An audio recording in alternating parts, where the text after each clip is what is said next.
بسم الله الرحمن الرحيم. الحمد لله رب العالمين، والصلاة والسلام على سيد الأنبياء والمرسلين محمد وعلى آله وأصحابه أجمعين. أما بعد،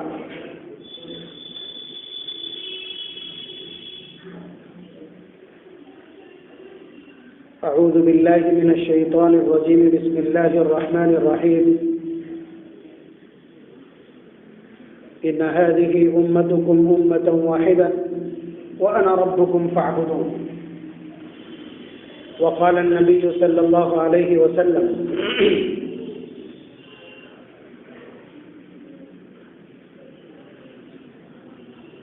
مثل المؤمنين في توادهم وتراحمهم كمثل جسد إذا اشتكى منه عضو اشتكى سائر الجسد.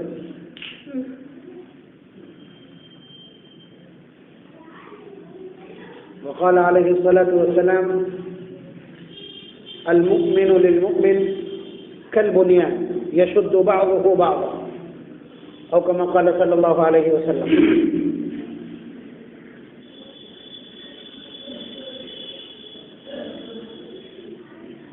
ہماری نگاہوں میں، ہمارے علم میں اور ہماری نظر میں یہ بات اچھی طرح سما چکی ہے کہ اس وقت باطل کی یلغار اسلام کے اوپر، اسلامی تعلیمات کے اوپر، اسلامی مراکز کے اوپر، اسلامی درسگاہوں کے اوپر ہے، اور یہ اللہ تبارک و تعالیٰ کا نظام ہے کہ وہ اسلام پسندوں، مسلمانوں، اسلام سے محبت کرنے والوں اور اسلامی تعلیمات پر عمل کرنے کا دعویٰ کرنے والوں کا ایگزامینیشن کرتے ہیں، ان کا امتحان لیتے ہیں. تو اس طرح کی صورتحال اور اس طرح کا میدان کارزار یا اس طرح کا رنگ تیار کر دیتے ہیں کہ پتہ چل جاتا ہے کہ دفاع کرنے والوں کی تیاری کیسی ہے، ان کا شوق کیسا ہے، ان کی ریاضت اور مجاہدہ اور ان کی جفاکشی کتنی ہے، یا ان کے اندر دفاع کی فکر کتنی ہے، اور اسی طرح سے باطل کتنا متحد ہے حق کے خلاف. یہ اللہ تبارک و تعالیٰ دکھا دیتے ہیں جو چل رہا ہے اس وقت. تو ایسے وقت میں ہماری ذمہ داری ہے، عام لوگوں کی بڑی ذمہ داری ہے کہ وہ ہر اس شخص کی قدر کریں جو دین کی خدمت کر رہا ہے، ہر اس ادارے کی قدر کریں جس کی وہ ادارہ خدمت کر رہا ہے، ہر اس سوچ کو ہرا بھرا رکھنے کی کوشش کریں، اور ہر اس ذریعے کو طاقت پہنچانے کی کوشش کریں کہ جس کے ذریعے سے اسلام اور اسلامی تعلیمات کی باز آبادکاری یا ان کی بقا متعلق. اب تک جس طرح غفلت کی زندگی گزار رہے تھے اس سے کام چلنے والا نہیں ہے، اس لیے کہ معاملہ آئندہ نسلوں کے ایمان کا اور ان کی تعلیم و تربیت اور ایمان کے ساتھ ان کی بقا کا ہے، آپ کے مراکز اور مساجد اور معابد کا ہے، آپ کی مذہبی شخصیات کا ہے. اور آپ یاد رکھیے کہ جب آدمی چند لوگوں سے بیک وقت لڑنے کی طاقت نہیں رکھتا یا ان سب کو بیک وقت شکست نہیں دے سکتا، تو ہمیشہ سے یہ اسٹریٹجی ہے، یہ حکمت عملی ہے کہ ان کے درمیان میں پھوٹ پیدا کر کے اور پھر ان کی اجتماعی قوت کو کمزور کیا جاتا ہے اور پھر کسی ایک پہلو پر حملہ کیا جاتا ہے، دو کے بیچ میں نفرت کروا دی، ایک کی حمایت کی تاکہ اس کی جو دشمنی ہے وہ اور بڑھ جائے طاقت پا کر کے، اور پھر اس کے بعد اس شخص کو یا اس جماعت کو یا اس طبقے کو یا اس دھڑے کو شکست سے دوچار کیا جاتا ہے اور پھر اگلا نمبر خود اس کا لگ جاتا ہے. تو ایسے وقت میں اگر کسی کے ذہن میں یہ باتیں ہوں کہ فلاں مسلک کے لوگ ہیں یا فلاں جماعت کے لوگ ہیں یا فلاں تحریک کے لوگ ہیں یا فلاں تنظیم کے لوگ ہیں، اس لیے آپ خاموش رہیں اور ان کے دفاع میں خود نہ اتریں، تو پھر اس سے بڑی کوئی نادانی نہیں. بھائی باپ اور بیٹے کے بیچ نظریات کا اختلاف ہوتا ہے، سیاسی اختلاف ہوتا ہے، طرح طرح کے اختلافات ہوتے ہیں، لیکن جب کوئی معاملہ اس سے بڑا آ جاتا ہے تو پھر متحد ہو جاتے ہیں۔ یہی حالات ہیں کہ ہم مسلکی اعتبار سے، نظریات کے اعتبار سے، مسائل کے اعتبار سے آپس میں اختلاف کر لیتے ہیں۔ کوئی بریلوی کہلاتا ہے، کوئی دیوبندی کہلاتا ہے، کوئی جماعت اسلامی کا کہلاتا ہے، کوئی غیر مقلد کہلاتا ہے، کوئی کچھ اور کہلاتا ہے۔ یعنی اس طرح کے ٹائٹل تقسیم کر دیے گئے ہیں یا اسی طرح لوگوں کے نام لیے جاتے ہیں۔ لیکن سچ یہ ہے کہ یہ ہماری نفرت کی دیواریں نہیں ہیں۔ میں بات کر رہا ہوں کہ ہمارے بیچ میں اگر کوئی نزاع ہے مسئلے کے اعتبار سے، کہ کھانے کو سامنے رکھ کر کے فاتحہ دینا یہ نبی اکرم صلی اللہ علیہ وسلم سے ثابت نہیں، دوسری جماعت کہتی ہے، دوسرا فرد کہتا ہے درست ہے، ٹھیک ہے، یہ اختلاف ہمارا مسائل کا ہے، تم دلائل تو ہم دلائل دیں۔ لیکن جس وقت مسئلہ قرآن کریم کے اوپر آ جائے، مسئلہ نبی اکرم صلی اللہ علیہ وسلم کی ذات کے اوپر آ جائے، مسئلہ آ جائے مساجد اور اذانوں کے اوپر، تو کیا اس وقت بھی یہ سب کچھ زندہ اور باقی رہے گا؟ ہرگز نہیں۔ پھر یہ ہمارا ایک مشترک مسئلہ ہے۔ مثلا دو بھائیوں کے بیچ میں اس طرح کا اختلاف ہو سکتا ہے کہ وہ کہنے لگیں کہ ہمارا تو ان سے موت زندگی کا ختم، بلکہ رشتہ داروں سے یہ کہتے ہیں کہ اگر انہیں پوچھو گے تو ہم نہیں آئیں گے، اور ہمیں اگر پوچھنا ہو تو انہیں مت پوچھنا۔ یہ اس طرح کی گندگی ہمارے معاشرے میں ہر دو گھر چھوڑ کر کے موجود ہے، اور ہر دو خاندان کے بعد اس طرح کی گندگیاں موجود ہیں۔ لیکن اگر انہی دونوں بھائیوں کی والدہ بیمار ہو جائیں اور وہ سکتے اور قومے کی عالم میں ہوں، تو پھر یہی بھائی ماں کی چارپائی پکڑے بیٹھے ہوں گے۔ یعنی ماں دونوں کی ایک ہے، اس لیے وہاں جا کر کے یہ سارے اختلافات ختم ہو جائیں گے، اور اس غم میں یہ سب برابر کے شریک ہوں گے، اور ان کی صحت کی فکر میں یہ برابر کے فکر مند ہوں گے۔ یہی صورتحال ہے۔ قرآن کریم ہمارے لیے ماں سے بھی زیادہ اہمیت رکھنے والی کتاب ہے۔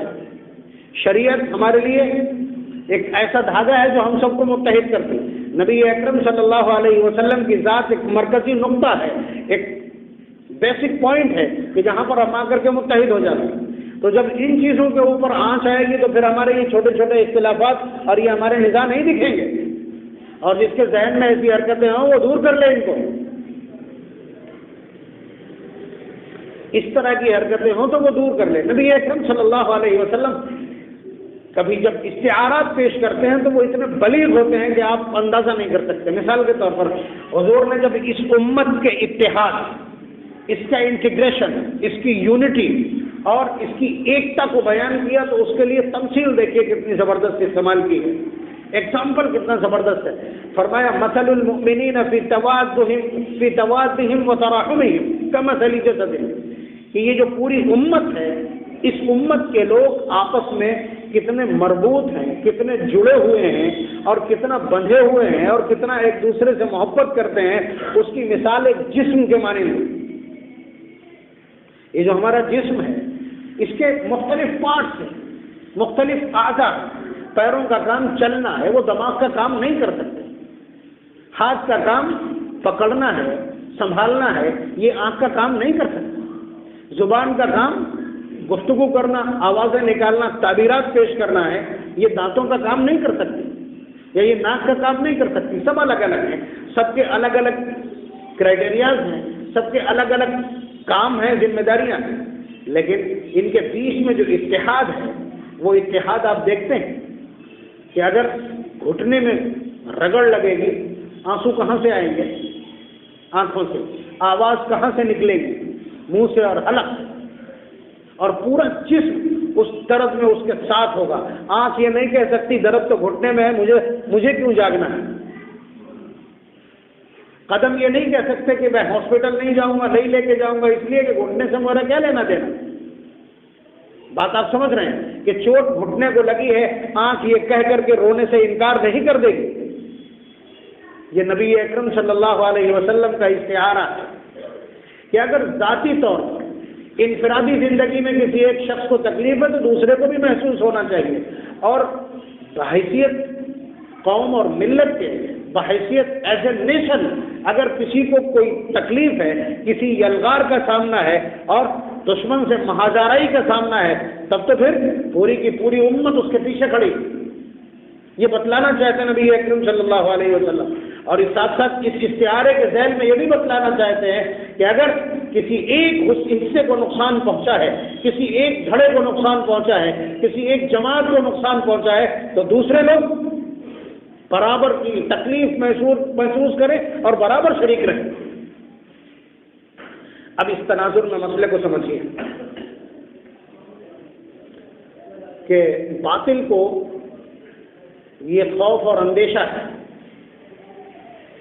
کہ اگر یہ ایمان والے اپنے نبی کے اخلاق اور اپنے نبی کی سیرت پر عمل کرنے لگے تو اس دنیا میں اس دنیا کے اندر کوئی دوسری تہذیب نہ زندہ رہ سکے گی اور نہ پنپ سکے گی۔ یہ تو آپ جانتے ہی ہیں نا، نبی اکرم صلی اللہ علیہ وسلم کا لایا ہوا دین آخری دین ہے، اس کے سامنے کسی کی توتی نہیں بول سکتی۔ یہ ہماری مکاری اور عیاری اور کوتاہی اور ہمارا نقص ہے کہ ہم اس کی صحیح نمائندگی نہیں کر پا رہے، ورنہ ہمارے بزرگوں کو دیکھ لیجئے، انہوں نے کیا کیا ہے، جادو تھوڑی جانتے تھے، نہ جادو کی چھڑی ان کے پاس تھی، انہوں نے صرف سنتوں پر عمل کر کے دکھایا۔ تو آپ دیکھ لیجئے کہ ان کے سامنے گھٹنے ٹیکنے والے وقت کے بڑے بڑے سربراہ بادشاہ، راجا اور مہاراجا رہے، صرف سیرت کے سامنے گھٹنے ٹیکے۔ وہ اپنے آپ میں نہ فوج کشی کرنے کی پوزیشن میں تھے، نہ ان کے پاس حکومت تھی، نہ ان کے پاس رولنگ پاور تھا، لیکن صرف اخلاقی بنیادوں پر انہوں نے خواجہ معین الدین چشتی اجمیری رحمۃ اللہ علیہ حالات دیکھے ہیں۔ کفر سے توبہ کرنے والے، کفر سے اسلام میں داخل ہونے والوں کی تعداد، وہ ایک نام میں نے پیش کیا، ورنہ کوئی ایسا نہیں ہے کہ جس کے ہاتھ پر ہزاروں نے کم از کم کفر سے توبہ نہ کی۔ تو ظاہر سی بات ہے ان کے پاس کچھ اور تھوڑی ہے، صرف سیرت کی طاقت اور سیرت کی قوت ہے۔ تو یہ بھے تو موجود ہے، یہ بھے موجود ہی نہیں ہے بلکہ یہ یقینی ہے۔ ایک وقت ایسا آئے گا جب خلافت برپا ہوگی اس دھرتی کے اوپر، اور اس کے بعد سب کے سب نبی اکرم صلی اللہ علیہ وسلم کی سیرت کے مطابق زندگی گزاریں گے۔ حضرت عیسیٰ علیہ السلام کی زبردست اپروچ ہوگی پیچھے سے، اور ان کی تبلیغ اور ان کی تحریک ہوگی، تو اس کے بعد یہاں کچھ اور بچے گا ہی نہیں۔ تو اس خوف اور اس اندیشے سے، یا پھر اللہ تبارک و تعالیٰ نے ہمارے امتحان، ہماری قوت فکر کو جانچنے کے لیے سارے کے سارے باطل کو ایک اسٹیج پہ جمع کر دیا۔ وہ سب کے سب ہم سے دو دو ہاتھ کرنے کو تیار ہے، اذان پہ پابندی لگاتے تھے، مسجد پہ پابندی لگا دیتے ہیں، شریعت کے تمام مندرجات کے اوپر ان کی نگاہیں ہیں، وہ طلاق کے معاملے میں دخل اندازی کرتے ہیں۔ ہمارا طلاق کا کوئی کیس عدالت میں پہنچ جائے تو ان کے لیے بہت بڑا تحفہ اور انعام اور گفٹ ہے کہ اس سے وہ ہمارے دو خاندانوں کو آسانی کے ساتھ پریشان کر سکتے ہیں۔ ہم میں سے کسی کا کیس درج ہو جائے یا ہم لڑائی کر کے اور اس کے بعد کسی پولیس اسٹیشن چلے جائیں تو ان کے لیے مکھن جیسا ہے۔ تو یہ سارے کی ساری صورتحال ہمارے سامنے ہے، اس لیے کہ یہ وہ راستے ہیں کہ جن کے ذریعے سے ہماری کمیونٹی اور ہمارے نیشن کو پریشان کیا جا سکتا ہے۔ یہ ان کا اس وقت کا ایک طریقہ کار ہے، ان کی حکمت عملی۔ ایسے میں ہم کو بھی متحد ہونے کی ضرورت ہے، اور میں اجتماعی طور پر تمام شعبوں کی بات نہیں کر رہا ہوں، اس وقت میں دین کی بات کر رہا ہوں۔ انہوں نے یہ انالیسس کیا ہے، یہاں سے لے کر کے اسرائیل تک ان کے جتنے بھی قداور لوگ ہیں، دماغ لگانے والے لوگ ہیں، انہوں نے دماغ لگایا ہے کہ کون سی ایسی چیز ہے کہ جسے ڈیمیج کرنے سے ان کی بیک بون ختم ہو جائے گی۔ دین اسلام کا یا ہندوستان کے اندر اسلام کی جو شکل ہے سب سے خوبصورت، اسلام اپنے تمام تر جلوہ سامانیوں کے ساتھ نبی اکرم صلی اللہ علیہ وسلم کی سیرت اور آپ کا لایا ہوا دین و شریعت ہندوستان میں جس طرح سے پھلا پھولا ہے، دنیا کے کسی خطے میں پھلا پھولا نہیں ہے، اور جس طرح یہاں اس کی آبیاری اور پاسداری اور اس کی پرداخت ہو رہی ہے، دنیا کے کسی خطے میں اس طرح کی پرداخت نہیں کی گئی۔ یہ ہم بتلا دیں آپ کو، علمی اعتبار سے بھی جو خدمات ہندوستان نے کی ہیں دین و شریعت کی، اتنی کہیں نہیں ہوئی۔ تو اس لیے یہاں اس کے لیے وہ 100 کور سے ہیں جو ذمہ دار ہو سکتے ہیں، اس پر نگاہ ہے ان کی۔ مثال کے طور پر ابھی جب کورونا کی شروعات ہوئی تھی تو یہ خبریں رہتی ہیں، بھائی آپ اندازہ کیجئے کہ یہاں گنگا کے کنارے چند ہزار لوگ، 10-20 ہزار لوگ سے زیادہ کبھی جمع نہیں ہوتے ہیں، وہ کہہ دیتے ہیں لاکھوں نے ڈبکی لگائی، وہ الگ بات ہے، کثرت دکھانا تو آپ جانتے ہیں ہنر ہے۔ آپ بتائیے 20-20 لاکھ کا مجمع تبلیغی جماعت کے ذمہ داروں کی ایک کال کے اوپر جمع ہوتا ہے، اور اس میں ایک بھی سرکاری کارندہ نہیں ہوتا، صرف ان کے پروٹوکول کے لیے اور ان کی اپنی جواب دہی کے لیے ایک چھوٹی سی چوکی بنا دی جاتی ہے، وہاں پر کوئی نہ کوئی آتا جاتا رہتا ہے۔ تو ظاہر سی بات ہے یہ بات بڑی حیرت انگیز، یہ کسی کو بھی مشکل میں ڈالنے کے لیے اور کسی کو بھی سوچنے پر مجبور کرنے کے لیے اتی پریاپت ہے کہ 20 لاکھ کا مجمع ہے، کوئی سسٹم نہیں ہے، کوئی نظام نہیں ہے، کوئی پاور نہیں ہے، کوئی فورس استعمال نہیں ہو رہا، کوئی الگ سے ڈائریکٹر نہیں ہے، ڈائریکشن دینے والا کوئی نہیں ہے۔ اب 20 لاکھ کا مجمع ہے، آتا ہے 3 دن ٹھہرتا ہے اور اس کے بعد وہ اطمینان کے ساتھ گھروں کو واپس چلا جاتا ہے، نہ کسی جھگڑے کی خبر آتی ہے نہ کسی لڑائی کی خبر آتی ہے۔ تو انہیں یہ لگتا ہے کہ یہ اوپر سے کمزور نظر آتے ہیں، لیکن اندر سے کوئی ایسا پاور ہے، کوئی ایسا پاور ہے جو ان کو یونائٹ کرتا ہے۔ تو اس طرح کے اندیشے اور اس طرح کی چیزیں، اور انہیں یہ بھی معلوم ہے کہ بستی بستی دور دراز بستیوں تک یہ لوگ پہنچ جاتے ہیں، ان کے افراد اور کرندے پہنچ جاتے ہیں، لیکن ان کے پاس یہ اطلاع نہیں ہے کہ یہ کوئی اینٹی نیشن کام کرتے ہوں یا کوئی اینٹی نیشن ان کی حرکت ہو، ورنہ اب تک اخبارات کی شہ سرخیاں بن چکی ہوں۔ صرف نماز پڑھنے آئیے، تھوڑی دیر بات سنیے ہماری، جو یہاں آ گیا اس کو نماز سکھا دی یا اس کو ذکر میں لگا دیا یا اس کو کچھ اچھی اور خیر کی بات کہنا سکھلا دیا۔ تو اس کے علاوہ ساری تحقیقات اور ساری جاسوسی اور ساری انٹیلیجنس پاور استعمال کرنے کے باوجود کچھ بھی نہیں۔ تو تلاش میں تو تھے ہی تھے، جیسے ہی کورونا پھیلا، آپ کو معلوم ہے کہ مرکز میں 1300-1400 لوگ تھے، وہاں ہر وقت 2000 لوگ موجود رہتے ہیں۔ جب کچھ بھی نہیں ہوگا تب وہاں 2000 لوگ موجود ہوں گے۔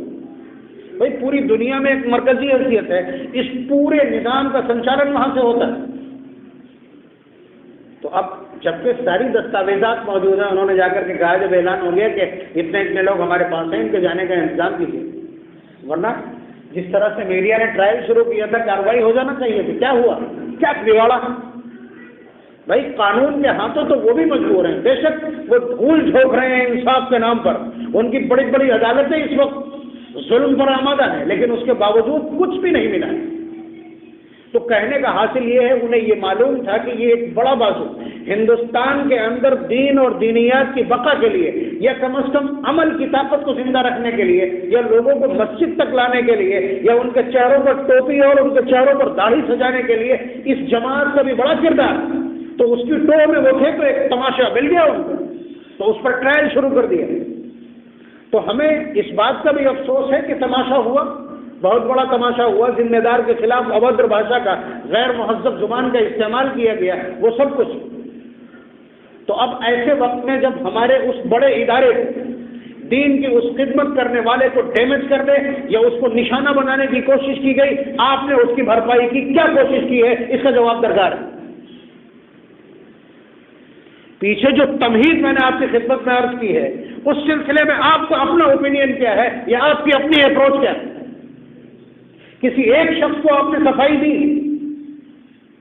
الٹا صورتحال یہ ہے کہ اگر ابھی جماعت کے لوگ گشت کرنے نکل آئے تو ہماری اپنی کمیونٹی کے لوگ بدتمیزی کرنے لگیں گے اور تنقید کرنے لگیں گے، جبکہ امت کی ضرورت یہ تھی کہ انہوں نے ہمارے ایک دین کی خدمت کرنے والے طبقے اور ادارے اور جماعت کو ٹارگیٹ کیا تھا، ہم کو سیدھے وہیں پر جا کر کے کندھا دینا تھا۔ آپ بتائیے، آپ ایک فلیٹ میں رہتے ہیں، اس میں 10 فیملیاں رہتی ہیں، اس پوری بلڈنگ میں 10 فیملیاں رہتی ہیں، اچانک خبر آتی ہے کہ اس کی ایک بنیاد کمزور ہو گئی یا گرنے کے قریب ہے، سارے لوگ نکل کر کے آئیں گے، اس کو ریپیئر کرائیں گے کہ نہیں کرائیں گے؟ آپ بتلائیے۔ یہی صورتحال ہے ہماری جو عمارت کھڑی ہندوستان میں، ہم نے اسلام اور اسلامی اشاعت اور اس کی بقا اور اس کی زندگی کے لیے، اس کی نشر کے لیے جو کوششیں کی ہیں، اس میں ایک ستم ہمارا تبلیغی جماعت، آپ سمجھ رہے ہیں؟ جب اس ستم کو نشانہ بنا کر اس کو گرانے کی کوشش کی گئی تو پوری ملت اپنی پوری طاقت صرف کرتی کہ ہم یہاں نقصان، یہی لڑنے کا طریقہ۔ آپ پرانی جنگوں کا جو دستور دیکھیں گے وہ دستور یہی ہے کہ اس طرح سے صف بنائی گئی، اس طرح سے یوں کی شکل میں صف بنائی گئی، اس پر جو ہے اسے میمنہ کہتے ہیں، اس پر جو ہے اس کو میسرہ کہتے ہیں، بیچ والے حصے کے پچھلے حصے کو قلب کہتے ہیں، اور وہیں پر آپ کا کمانڈر ان چیف موجود ہوتا ہے، یہ دستور تھا۔ تو اب مقابل جو دیکھے گا وہ یہ دیکھے گا کہ حصہ کون سا کمزور ہے اور کہاں پر جب حملہ آور ہوں گے تو ہم صفیں توڑ دیں گے، یہی طریقہ ہوتا ہے. تو اور باقی دفاع کرنے والوں کا طریقہ یہ ہوتا ہے، پیچھے جو ٹکڑی کھڑی ہے ایکسٹرا، وہ یہی دیکھتی ہے کہ کہاں پر جا کر کے دشمن حملہ آور ہوگا اور کس شخص کو چیرنے کی کوشش کر رہا ہے. کھٹ سے وہ جماعت وہیں پہ پہنچ جائے گی. اس کو کمک کہتے ہیں. یہ طریقہ اور دستور ہے. یہی محاذوں پر لڑنے کا طریقہ ہے. اور آپ اس وقت اپنی تہذیب کے دفاع میں، اپنے تمدن کے دفاع میں، اپنے دینی مراکز اور دینی جماعتوں کی دفاع میں حالت جنگ میں ہے. یاد رکھیے گا، آپ کو اس طرح کی اپروچ اور اس طرح کی اسٹریٹجی، اس طرح کی حکمت عملی کی ضرورت ہے. آپ پوچھیے ان لوگوں سے جو اس کے ذمہ دار ہیں کہ گشت ہو رہا کہ نہیں ہو رہا. نہیں ہو رہا تو کیوں نہیں ہو رہا؟ افراد فراہم نہیں ہے بستی کے اندر، محلے کے اندر. اس سلسلے میں سرگرمی پیدا کیجیے. اس لیے کہ ہمارے اس عضو کو معطل کرنے کی کوشش کی گئی. آپ کے جسم کا کوئی حصہ ڈیمیج ہوا تھا، ایکسیڈنٹ میں گھائل ہوا تھا، اس پر پھر علاج کیا گیا ہے. آپ کی ساری توجہ اس کے سنچالن پر رہے گی کہ اب وہاں کی نسیں ٹھیک سے چل رہی کہ نہیں چل رہی. آپ نے پلٹ کے دیکھا؟ آپ نے پلٹ کے نہیں دیکھا. اس لیے وہ تیار ہو گئے، اگلا نشانہ ان کا مدارس. اس لیے گزارش یہ ہے، سوچ سمجھ کر حکمت عملی کے ساتھ زندہ رہنے کی ضرورت ہے. میں پوچھنا چاہتا ہوں ذمہ داروں سے، کیا یہاں گشت ہو رہا کہ نہیں ہو رہا؟ ٹھیک ہے، باہر جانے پر آپ کو اندیشہ اور خدشہ لگتا ہے کہ انویسٹیگیشن کرنے والی ٹیمیں پولیس آپ کو پریشان کرے گی، لیکن مقام پر رہتے ہوئے کم از کم یہ باور کرائیے ملت کو کہ یہ جرم نہیں تھا، یہ جماعت سے گناہ نہیں کرتی بلکہ دین کی خدمت کرتی ہے اور انفرادی طور پر وہ سارے اعمال زندہ رہنا چاہیے. تو ذمہ دار ہیں وہ اس سلسلے میں فکر کریں. اور باقی پوری آبادی سے میری گزارش یہ ہے کہ آپ اس مفہوم کے ساتھ، اس سوچ کے ساتھ، اس نظریے کے ساتھ کہ آپ اپنی ملت کے دفاع میں حالت جنگ میں ہیں، پوری قوت کے ساتھ کھڑے رہیے. اور جہاں پر آپ کو لگے کہ جس حصے کو ڈیمیج کرنے یا نشانہ بنانے کی کوشش کی جا رہی، وہیں پر جا کر کے اپنا کاندھا دیجیے، اپنی قوت خرچ کیجیے. اللہ تبارک و تعالیٰ ہمیں اتحاد کے ساتھ اور قومی اور ملی جذبے کے ساتھ زندہ رہنے کی توفیق نصیب فرمائے، اور ایمان کی سلامتی، شریعت کی پاسبانی اور دین کے تحفظ کے لیے ہمیں اپنا سب کچھ لٹانے اور مٹانے کی توفیق اور ہمت نصیب فرمائے، اور ان تمام خدمات کو، کوششوں کو قبول فرمائے.